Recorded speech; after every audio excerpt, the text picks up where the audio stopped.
অডিওটি কম বেশি সবারই পরিচিত। খেতে বসলে বাসার যে কোনো ছোট মেম্বার এটা অন করে খেতে বসে। কিছুদিন আগে দেখলাম অনেক মুরব্বীরাও খেতে বসে গোপাল ভাঁড় দেখার অভ্যাস তৈরি করেছে।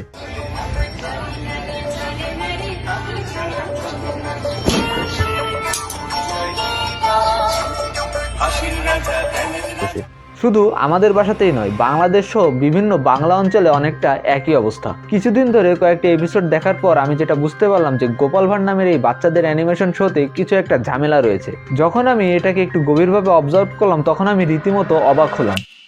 গোপাল ভাঁড়ে আমরা সাধারণত কি দেখতে পাই? রাজা কৃষ্ণচন্দ্রের রাজদরবারে অবস্থিত একজন বুদ্ধিমান লোক, সে হলো গোপাল ভাঁড়। কৃষ্ণচন্দ্রের রাজ্যের নাম হলো কৃষ্ণনগর, যেটা মুর্শিদাবাদের অধীনস্থ একটা ছোট রাজ্য। কৃষ্ণনগর ভারতের নদিয়া জেলায় অবস্থিত, যেটা ভারতের পশ্চিমবঙ্গে অবস্থিত। কৃষ্ণনগর যেহেতু কোনো স্বাধীন রাজ্য ছিল না, তাই মুঘল শাসন ব্যবস্থা অনুসারে কৃষ্ণনগরকে মুর্শিদাবাদকে খাজনা দিতে হতো। গোপাল ভাঁড়ের যদিও আমরা মুর্শিদাবাদের শাসককে নবাব হিসেবে চিনি, তবে এইখানে স্পেসিফিকভাবে নবাব আলীবর্দী খাঁ কিংবা নবাব সিরাজউদ্দৌলাকে ইন্ডিকেট করা হয়নি।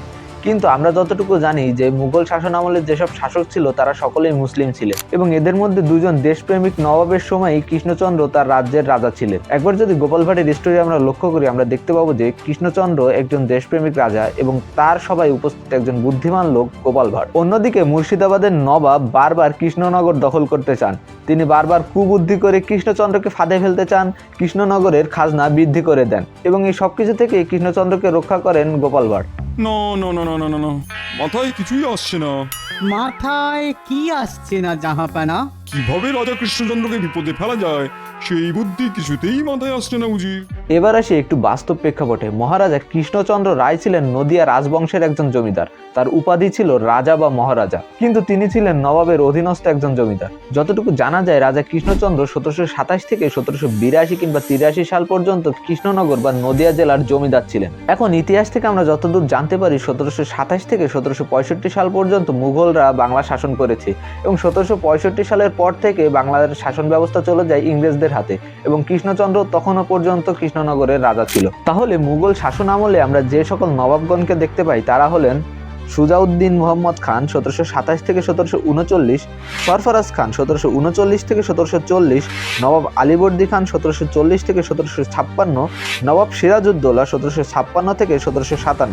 কৃষ্ণচন্দ্র যদি কৃষ্ণনগরের রাজা হন, তাহলে নবাবগণ ছিলেন মুর্শিদাবাদের শাসক, এবং শুধু মুর্শিদাবাদই নয়, বাংলা, বিহার এবং উড়িষ্যার নবাব ছিলেন তারা। তাদের অধীনস্থ একটা এলাকা তারাই আবার দখল করতে চায়। এটা কতটা হাস্যকর বিষয়! এই যুদ্ধে কৃষ্ণচন্দ্রকে হারিয়ে তাকে ছুঁড়ে ফেলে দেবো সিংহাসন থেকে। আহা, কি আনন্দ হচ্ছে! পাশাপাশি নবাবকে দেখানো হয়েছে একজন অলস খলনায়ক এবং ষড়যন্ত্রকারী হিসাবে। আহা, যুদ্ধ যুদ্ধ, কতদিন পর আবার যুদ্ধ। এবার ঘচাঘচ করে কাটবো মাথা। কৃষ্ণচন্দ্রকে তার সিংহাসন থেকে টেনে মাটিতে নামাবো আমি।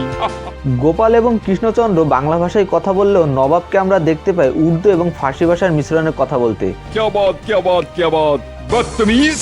যেটা কোন গোষ্ঠীকে নিচু করে দেখানো হয়েছে সেটা আমরা সকলেই বুঝতে পারি। যেখানে পলাশীর যুদ্ধে নবাবের ভূমিকা কেমন ছিল সেটা আমরা সবাই জানি। আচ্ছা, পলাশীর যুদ্ধের সময়ও তো কৃষ্ণচন্দ্র ক্ষমতায় ছিল, তাহলে পলাশীর যুদ্ধে কৃষ্ণচন্দ্রের কোনো ভূমিকা নেই? এবার আসি আমরা ভিডিওর সবচেয়ে গুরুত্বপূর্ণ অংশে। আমরা যে কৃষ্ণচন্দ্রকে দেশপ্রেমিক রাজা হিসেবে দেখি সেটা কতটুকু ঠিক? ইতিহাস মতে আমরা জানতে পারি রাজা কৃষ্ণচন্দ্রকে নবাব হাজতে দিয়েছিল খাজনা আদায় না করার জন্য। এমন নয় যে রাজা কৃষ্ণচন্দ্র খাজনা দিতে পারতো না বা অভাবে ছিল, বরং রাজা কৃষ্ণচন্দ্র ছিল খুব বিলাসী একজন রাজা। সে 10-12 বছরের খাজনা না দিয়েই জমা করে রাখে। ফলস্বরূপ নবাব খাজনা বাবদ 22 লক্ষ টাকার বদলে 12 লক্ষ টাকা চাইলেও রাজা কৃষ্ণচন্দ্র সেটা দিতে অস্বীকৃতি জানায়। এছাড়াও রাজা হিসেবে কৃষ্ণচন্দ্র অনেক জনহিতকর কাজ করেন। নবাব সিরাজউদ্দৌলা যখন মসনদে বসে তখন তার বিরুদ্ধে দেশে ও বিদেশে নানা ধরনের ষড়যন্ত্র শুরু হয়।